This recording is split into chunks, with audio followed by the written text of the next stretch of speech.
आज ही Doubtnut app download करें। Doubtnut पर होगा अब आपके सभी मैथ्स, केमिस्ट्री, फिजिक्स और बायोलॉजी डाउट्स का सफाया। बस अपने क्वेश्चन की फोटो खींचो, उसे क्रॉप करो और तुरंत वीडियो सोल्यूशन पाओ। Download now.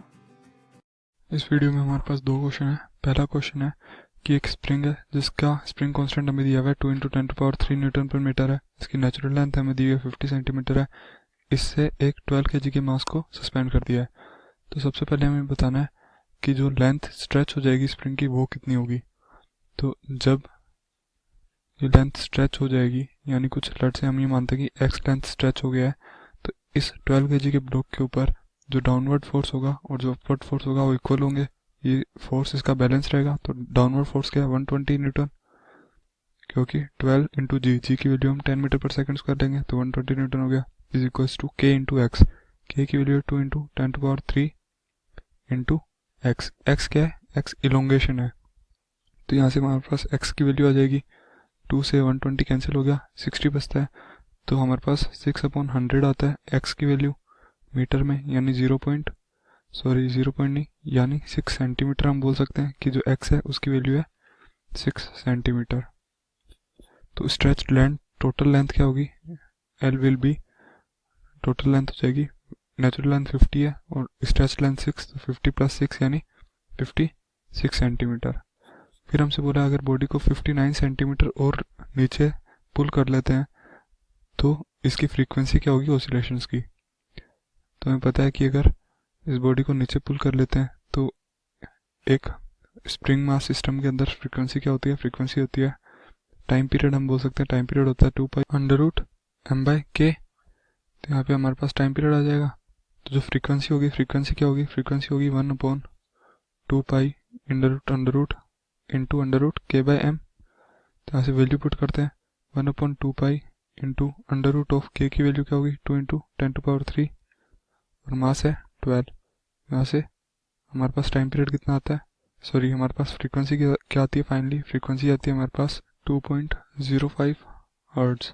हमसे जो फ्रीक्वेंसी पूछी ऑसिलेशन की वो हमारी आ रही है 2.05 हर्ट्ज। फिर हमसे सेकंड क्वेश्चन में पूछा है कि जो ऊपर क्वेश्चन है उसके अंदर जो लोअर मोस्ट पॉइंट होगा पार्टिकल का, उस पॉइंट पे पार्टिकल पे कितना फोर्स लग रहा होगा।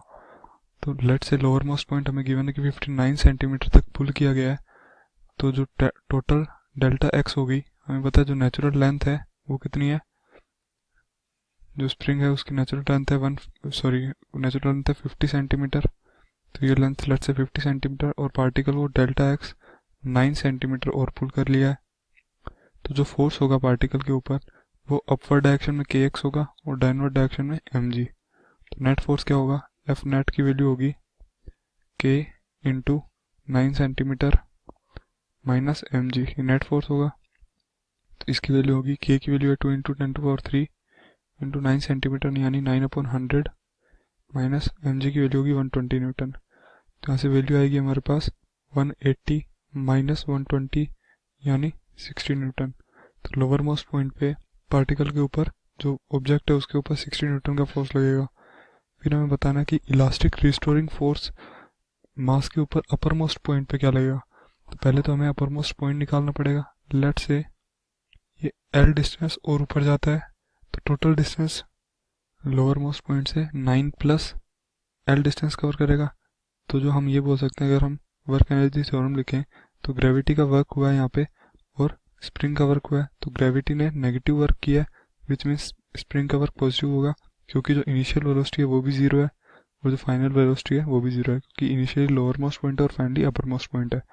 तो यानी हम यहाँ से बोल सकते हैं mg यानी 120 इंटू हाइट कितनी है L + 9 सेंटीमीटर में is equals to half equals to के इधर लिख रहे हैं half into k and 2 × 10⁻³ into x square यानी इनिशियली 9 था तो 9 के ऊपर पॉजिटिव वर्क हुआ है तो 9 का स्क्वायर होगा, माइनस L पे नेगेटिव वर्क हुआ है तो L का स्क्वायर। तो अगर इसको सेंटीमीटर को मीटर में चेंज करते हैं तो अपॉन 100 आ जाएगा। यहाँ पे सेंटीमीटर स्क्वायर है तो यहाँ पे 1/10⁴ आ जाएगा। तो अब सोल्व करते हैं। तो जो 100 है उससे 10⁻² कैंसिल हो गया और एक 10⁻² यहाँ से कैंसिल हो गया तो ऊपर बच गया 10, 2 से 2 कैंसिल हो गया तो हमारे पास इक्वेशन बनती है 120 इंटू एल प्लस 120 इंटू 9 की वैल्यू क्या होगी 1080 is equals to 10 into 81 minus L square. इसको सॉल्व करते हैं तो 120 यहाँ से हम 10 से डिवाइड कर सकते हैं इसको, तो 12L लिख सकते हैं। 12L plus 108 is equals to 81 minus L square. हमारे पास इक्वेशन बन गई एल स्क्वायर प्लस 12L और 108 माइनस 81 कितना हो गया 19 प्लस 8 विच मीन्स 27, तो प्लस 27 इक्वल्स टू 0। तो हमारे पास L की वैल्यू आ गई। L की वैल्यू कितनी आती है L plus 9 into L plus 3 is equals to 0। तो यहाँ से L की वैल्यू आती है एक -9 और एक L की वैल्यू आती है -3।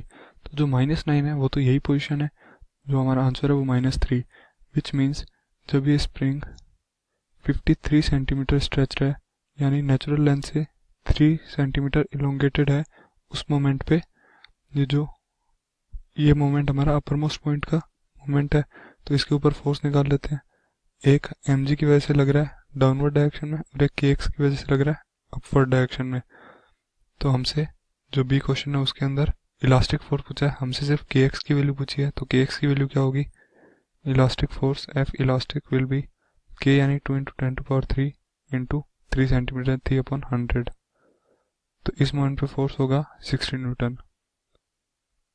60 न्यूटन फोर्स इस मोमेंट पे भी इलास्टिक स्प्रिंग की वजह से होगा। क्लास 6 से 12 से लेके नीट IIT JEE मेंस और एडवांस के लेवल तक 10 मिलियन से ज्यादा स्टूडेंट्स का भरोसा। आज ही डाउनलोड करें डाउटनेट ऐप या व्हाट्सएप कीजिए अपने डाउट्स 8400 400 400 पर।